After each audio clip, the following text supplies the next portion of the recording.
গণতান্ত্রিক রূপান্তরে বাংলাদেশের প্রতি সমর্থন ও সহযোগিতা বাড়াতে আন্তর্জাতিক সম্প্রদায়ের প্রতি আহ্বান জানিয়েছেন অন্তর্বর্তী সরকারের প্রধান উপদেষ্টা অধ্যাপক মোহাম্মদ ইউনূস।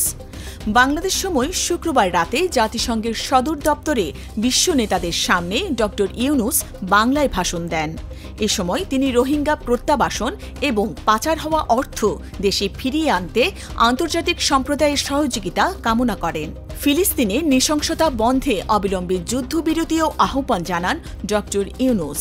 ফিলিস্তিনের জনগণের উপর চলমান নৃশংসতা, বিশেষত নারী এবং শিশুদের সাথে প্রতিনিয়ত যে নিষ্ঠুরতা বিশ্ব দেখাচ্ছে, তা থেকে নিস্তারের জন্য বাংলাদেশ অনতিবিলম্বে সম্পূর্ণ যুদ্ধবিরতির আহ্বান জানাচ্ছে।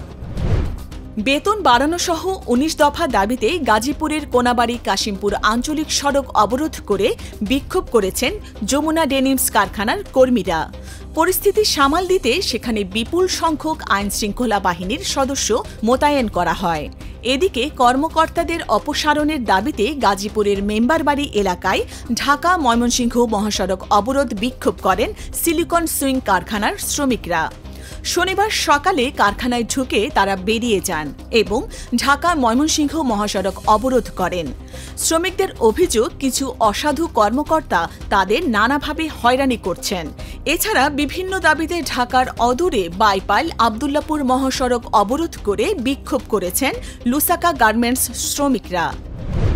থামছে না পিটিয়ে হত্যার মতো নৃশংসতা। এবার দিনাজপুরে পিটিয়ে হত্যা করা হলো এক যুবককে। শুক্রবার সন্ধ্যায় সদর উপজেলার সসরা ইউনিয়নের কাউগাঁও হাটখোলা গ্রামে এ ঘটনা ঘটে। স্থানীয়রা বলছেন, মাছ ধরার জাল চুরির অভিযোগে শুক্রবার দুপুরে তহিদুর রহমানকে বেদম মারধর করে বেশ কিছু লোক। মুমূর্ষ অবস্থায় তাকে বাড়িতে রেখে যায়। সন্ধ্যার পর তার মৃত্যু হয়। নিহত তহিদ পেশায় ছিলেন ট্রাক্টর চালক। পুলিশ বলছে, এ বিষয়ে আইনি ব্যবস্থা নেওয়া হবে। বাড়তে শুরু করেছে ডেঙ্গুর প্রকোপ। এর মধ্যে বৃষ্টির কারণে এই ঝুঁকিও আরও বাড়ছে বলে সতর্ক করছেন চিকিৎসকরা।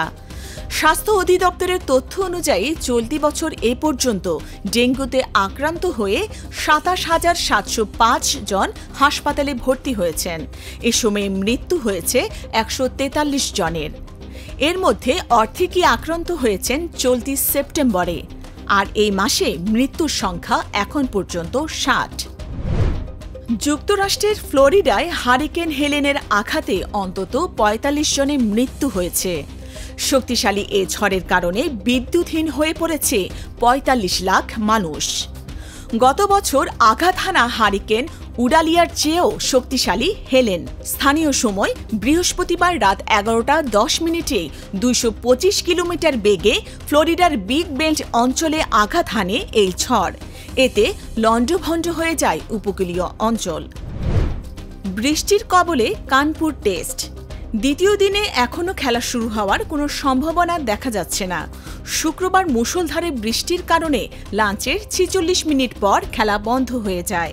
রাতের পর শনিবার সকালেও বৃষ্টি অব্যাহত থাকে। যদিও দুই দলই স্টেডিয়ামে চলে এসেছিল, কিন্তু বৃষ্টি কমার কোনো লক্ষণ না থাকায় খেলোয়াড়দের হোটেলে ফিরে গিয়ে অপেক্ষা করতে বলেন ম্যাচ রেফারি। শুক্রবার কানপুর টেস্টের প্রথম দিনে বাংলাদেশের সংগ্রহ ৩ উইকেটে ১০৭ রান।